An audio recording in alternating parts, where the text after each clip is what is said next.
This week in history, we take you back to 1994. Bill Clinton is in his second year as US president. The Buffalo Bills lost in a record fourth successive Super Bowl. Sir Alex Ferguson's Manchester United about to win back-to-back Premier League titles. And Blur, Girls and Boys, is soon to be top of the charts, sparking a Britpop rivalry with Oasis that is about to kick off. Meanwhile, in jump racing, we have the best of the best, meeting wonderfully regularly in the 2-mile championship division. You have the former champion Remittance Man coming back from 3 miles. You have Deep Sensation, the reigning champion, the smooth traveller. Catabatic, the old warhorse, former champion, twice placed in the race. And then you have the young pretenders, who include the 1-2 from the Arkle in Travado and Wonder Man. And there was one other horse to add to the list. Mirror, mirror on the wall, who's the toughest of them all? His name? Viking Flagship. It's anybody's race as they race to the line. Viking Flagship over on the far side has taken a fractional advantage. Viking Flagship has just won it from Travado. It's Viking Flagship, 2 in front, Travado trying hard, but Viking Flagship for the Tingle Creek. Viking Flagship goes on to win. Viking Flagship in red, Deep Sensation in yellow. They're clear of back here in third as they race up towards the line. It's Viking Flagship going on by 1, 2, 3 lengths to Deep Sensation. That's the post. Viking Flagship is the winner. Deep Sensation getting up over on the far side. Deep Sensation and Martha Son and Viking Flagship as they come to the line. It's a full finish between Viking Flagship and Deep Sensation. This week in history, we take you back to the 16th of March 1994 and a Queen Mother champion chase for the ages, featuring the previous 3 years champions, the 1-2 from the Arkle looking to make their name, and another second season chaser in there in the shape of Viking Flagship, ridden by Adrian Maguire, who was forging a new partnership with the Duke, trainer David Nicholson. And Maguire fondly recalls the very first time he literally heard Viking Flagship. My first impression when I saw him was that he wasn't over big, 16-1 probably, a very strong looking horse, very compact, great width and depth to him. He was a very strong on the small side type of horse. I remember one morning hearing, I was on a different horse, but I was at the top of the gallop, and I remember hearing this horse coming up the gallop, and his breathing didn't sound very good.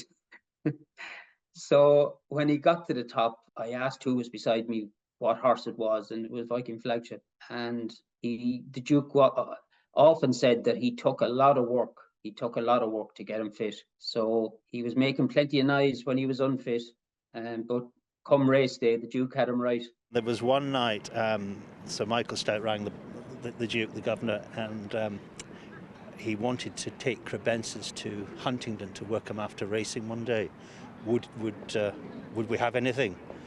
And after a minute or two, the Duke thought ideal, we'll take Viking Flagship to give him a gallop and bring him on. And didn't quite go according to plan. He set off and made the pace, and Crebensis never got near him. And he'd won a triumph, and subsequently went on to win a champion. So I think it was then we realised what a good horse he might be.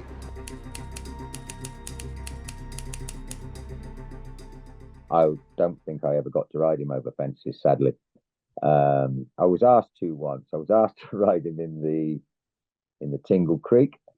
I think the day that it clashed with Chepstow, and Kim Bailey asked me to ride Master Oates in that, and I decided to go Master Oates, much to David Nicholson's annoyance.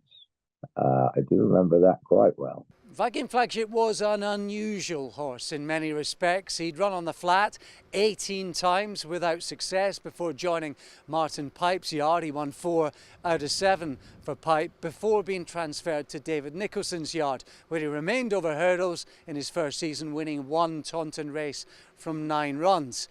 But it was his novice chase season when he came alive, as Alan King can tell us.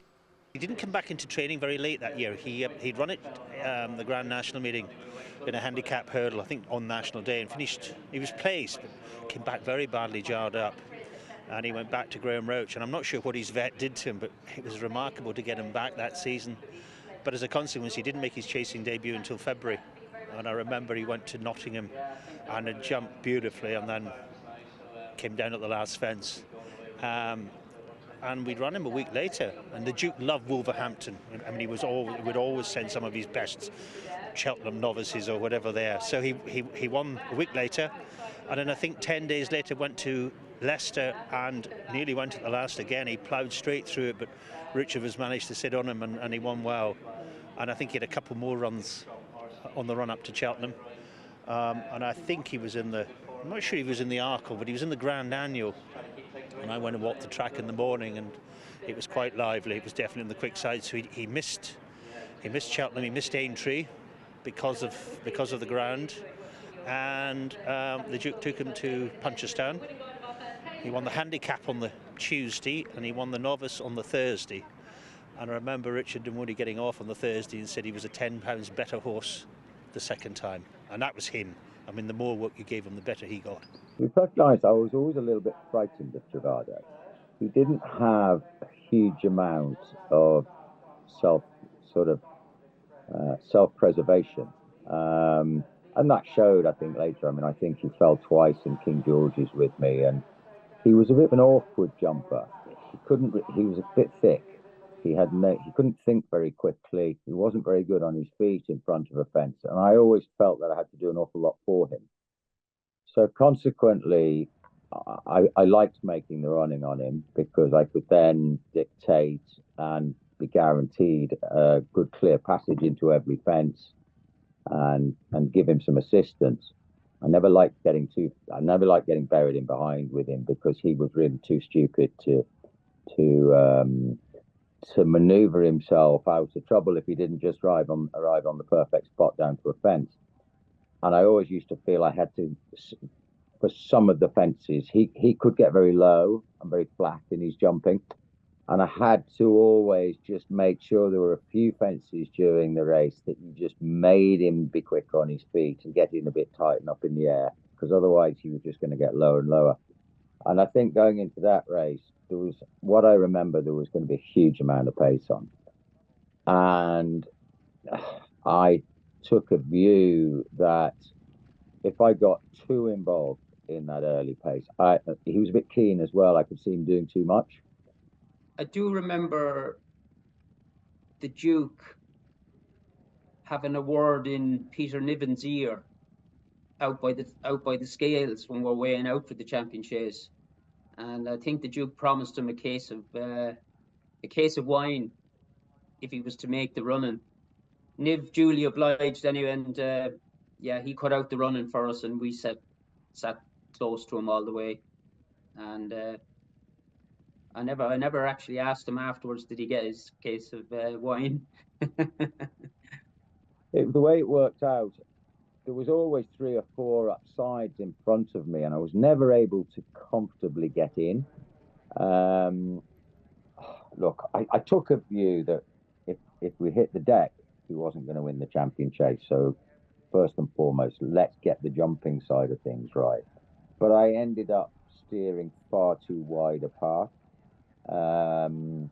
giving away ground. He was on and off the bridle. He'd come on the bridle when he'd let fly at one, and then I got him a bit deep to a couple. He'd just sit behind the bridle a little bit. I was never in a brilliant rhythm. I think, I looked at it there, but sort of before the top of the hill, I'm well off the bridle. And then probably 20 strides later, I'm half running away again. When Remittance Man fell, I'd come back on the bridle and almost done too much down the hill. And so I think what you see going to the last, I met it on a long shot. In an odd kind of way, I might have been better off to have met it a little bit tight, conserved a bit of energy and got further up the hill. He winged it. I landed in front. I wasn't necessarily worried about Deep Sensation on my inner because we know he really finds very little. The worry was always where Viking Flagship was going to be. And really, I'd run out of gas halfway to running. And yes, Viking Flagship is tough and he fought back, but he was only able to do that because I've slowed down. And I've slowed down because basically I've gone too far and used up too much energy. So I was very annoyed about the race. 30 years on, I still have this, it came back to me, the kind of anger. You'd think I'd have grown out of it by now, wouldn't you? But, those sort of things still really annoy me. That was a winning opportunity that I felt basically my decisions through that race influenced the result in a negative way for me and Nicky and the owners and the horse. He could have jumped better, to be fair, midway through the race. But as I said before, he was one of those 2-milers that was kind of early to come off the bridle and maybe looked a little bit tapped for toe and just going as quick as he could probably. And he no bad mistake, but just missed 1 or 2 mid-race. And the do or die effort was, I think it was the second last down the hill. That was the fence Remittance Man fell at. And when I did look back at it, it looked as if the two of us, Remittance Man and myself, were on the same stride. And Remittance Man put down, and my little lad Kem, he put his 2 toes over the top of the fence. That was it, and speed carried him through the top of it. He was very, very brave, and we were flat out from the back of that. And Travado and Deep Sensation looked to be travelling far better than me. But I just knew I had the inside rail turning in, and I knew as long as I kept asking, he was going to give.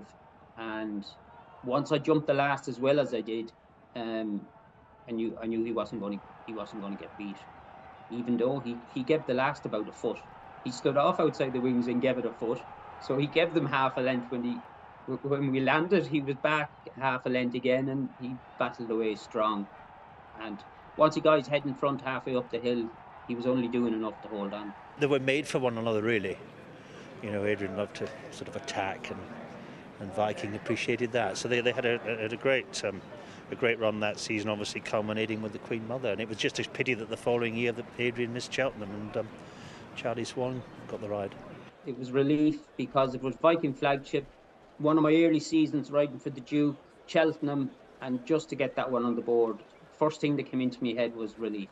Yeah, we done it. I was delighted afterwards, of course, when you look back on it and things, but the first thing to go through my mind was relief that we got it, yeah. He was just an extraordinary horse, wasn't he? I would say, look, while he was clearly a very, very good horse, did he have as much ability as some of those really good 2-milers at the time? I say maybe Travado had more ability. But what Viking Flagship had was guts, and that will to win, and that resilience, and the agility through a race. He could ride in lots of different ways. He was very quick at his fences, very neat. He was a jockey's dream, really, because he could make up, if the jockey was getting part of this equation wrong, he'd fill in the gaps. But the one thing I remember about Viking Flagship, I used to love riding him because you could really trust him with your life. You could fire him into fences where 99% of the time you wouldn't do it in another horse. This lad would find a leg, he'd chip one in, or else he'd come out of your hands. He was just so professional. And even if he stuck a short one in, he didn't lose any ground by doing it. He just had it down to a fine art. He knew what he was doing. And as I said, you could really trust him with your life. You could fire him into fences, and he was fantastic to ride. He was my hack. I rode him for the last year or two at Jackdaws, and he came to Barbary with me, and he was the most wonderful hack. He could stand right on the gallop. He wouldn't move. And very sadly, we turned him out in the outdoor school one afternoon, just to give him a little break, and he got down, had a roll, and got up and went to canter off, and he broke a hind leg, and he's actually buried at Barbary. So it was a sad end, because he would hopefully have lasted another good few years, but some wonderful memories. They run downhill towards the third last in the Queen Mother Champion Chase. Space Fair the leader from Viking Flagship, travelling well just towards his outside. Right over on the outside is Travado with Remittance Man upsides him. And Remittance Man have followed up. Remittance Man has gone at that one. He's left Travado in the lead. Travado from Viking Flagship over on the far right between horses is Deep Sensation, travelling well. As they come down to the second last, Travado lands in the lead from Viking Flagship and Deep Sensation. Then behind them come Wonder Man. They're racing round the home turn now, and as they do so, Deep Sensation travelling very smoothly in the centre over on the far side. Viking Flagship on the near side, it's Travado. Travado on the near side, on the far side, Viking Flagship between horses, Deep Sensation, a previous winner, over the last, and Travado on the near side, and Deep Sensation, and Viking Flagship on the far side, it's Travado on the near side, Deep Sensation in the centre, Viking Flagship over on the far side, it's anybody's race as they race to the line. Viking Flagship over on the far side has taken a fractional advantage. Viking Flagship has just won it from Travado.